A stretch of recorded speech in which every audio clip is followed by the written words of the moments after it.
Thank you. I know that most of you are policy analysts and you work on some really controversial issues. And you pride yourself in being analytically rigorous. And perhaps most important, you strive to be nonpartisan. Okay, I get it. But let me set the stage for you from my perspective. I have been asked, wearing my scientist hat, to present something new to you, people who spend many of their waking hours working in the policy world. Because I spend most of my time in the science world, not the policy world, my first reaction was, good luck with that. But as a scientist working a long time in a large national federal environmental research laboratory and frequently called upon to be a provider of scientific information, I have worked a lot with both policymakers and policy analysts. But even more, I work with many scientists, both senior ones and freshly minted ones, individuals who are often asked and expected to present their scientific knowledge to policy people. One of my recurrent challenges was to get them, especially the early career ones, to understand that they were entering a very different world. And trust me here, to a scientist, policy people live in a very, very odd world. Okay, based on those experiences, here are 10 things that most often surprise scientists about the policy world. These are things that they mostly got wrong.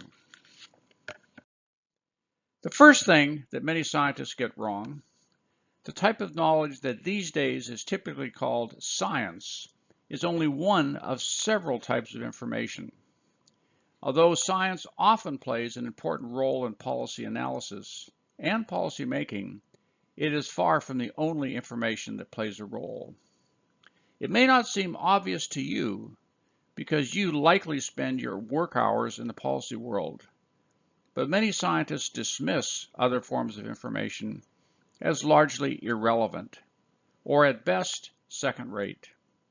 I cannot remember how many times I've heard a scientist lament, after clearly explaining the current scientific understanding, if they only just understood the science, then maybe the right policy choice would be obvious. Maybe I should just explain it again using different words. A second wake-up call for the inexperienced scientists confronting the policy world, there are other very important types of information. Two of the most common ones are, first, experiential information, both individually and collectively derived, and two, faith-based information, interpretations filtered through a value-based doctrine. Just to be clear, as the name denotes, experiential information is based on experience, usually collective experience, over multiple generations, perhaps centuries. In contrast, faith-based knowledge is derived from a belief system based on a set of philosophical or ethical tenets. Often this is religiously derived, but there are many other sources of faith these days. The third thing most scientists get wrong about the policy and political world is experiential information and faith-based information are not less or more valid than science, but all three are very different. This reality is difficult for many scientists to accept.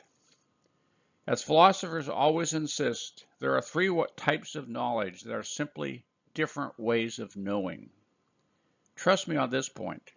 For most scientists, this philosophical view, this political science view about information from these other two sources is a tough sell.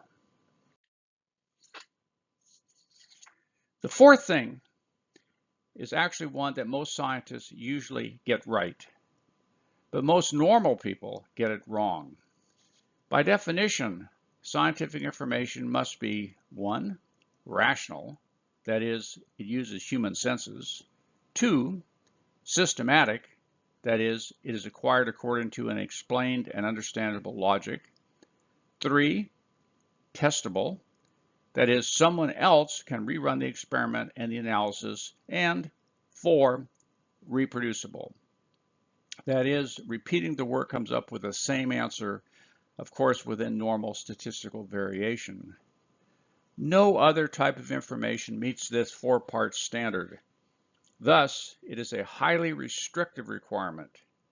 If information does not meet all 4 criteria, it is not science. It may be useful information in policy, but it is not science. The 5th thing is one that many scientists get wrong. Science and the scientific method are not value-free, but by definition, science is policy neutral. That is, it can only answer the is questions, not the ought or the should questions, questions that are usually at the crux of policy conflict. Of course, scientists are the appropriate providers of science, but to answer the ought and should questions, they must step out of that role, something I don't advise. If they want to advocate for a particular policy choice, they should be very clear that they have changed roles. Now, what will that do to their credibility as a policy impartial scientist? It sure doesn't help.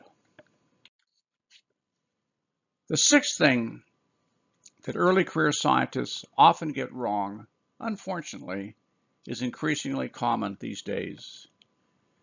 Yes, science is definitionally policy neutral, but scientific information is sometimes corrupted for use as a political advocacy weapon, a tactic used to sell policy preferences. Inexperienced scientists often unintentionally fall into this abuse of science, but others do so deliberately for any number of motivations. But the fact is that this advocacy marketing tactic can be very effective in policy debates, and it often goes unnoticed. The 7th thing that scientists get wrong about policy is that they undervalue the importance of trust in conveying scientific information. In essence, they forget that to be broadly accepted as credible, the providers of science, that is, the scientists, must be trusted. Trusted to be impartial and not to step beyond the scientific is statements. For scientists, trust is an essential asset in public policy debates. Many early career scientists just assume that people automatically trust them to play the science straight. Not so. But why do some scientists assume this?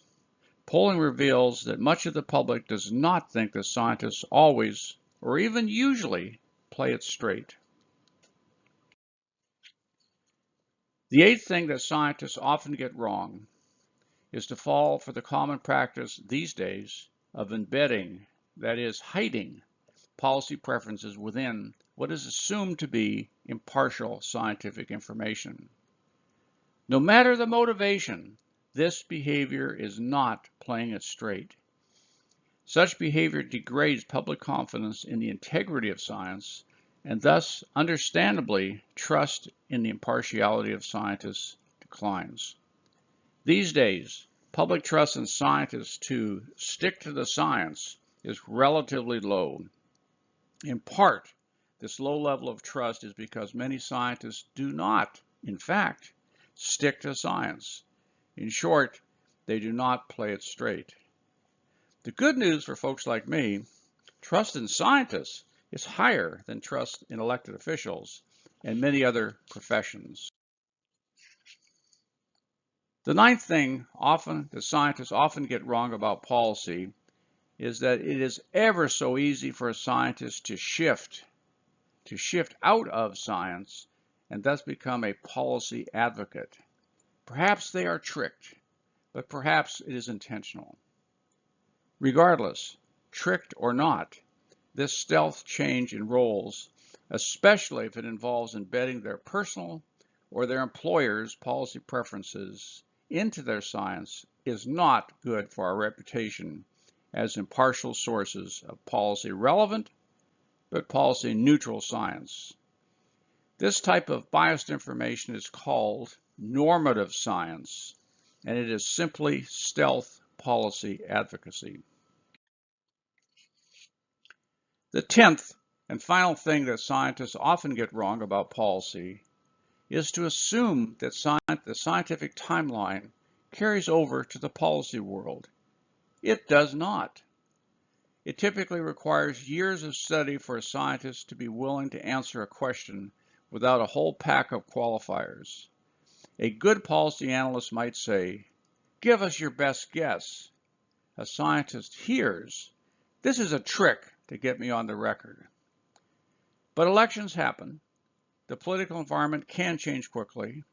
Policy decisions will be made, but scientific knowledge advances at a sluggish pace.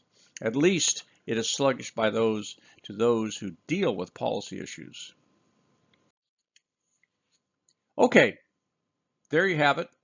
The 10 things that scientists so often get wrong about policy and policy making.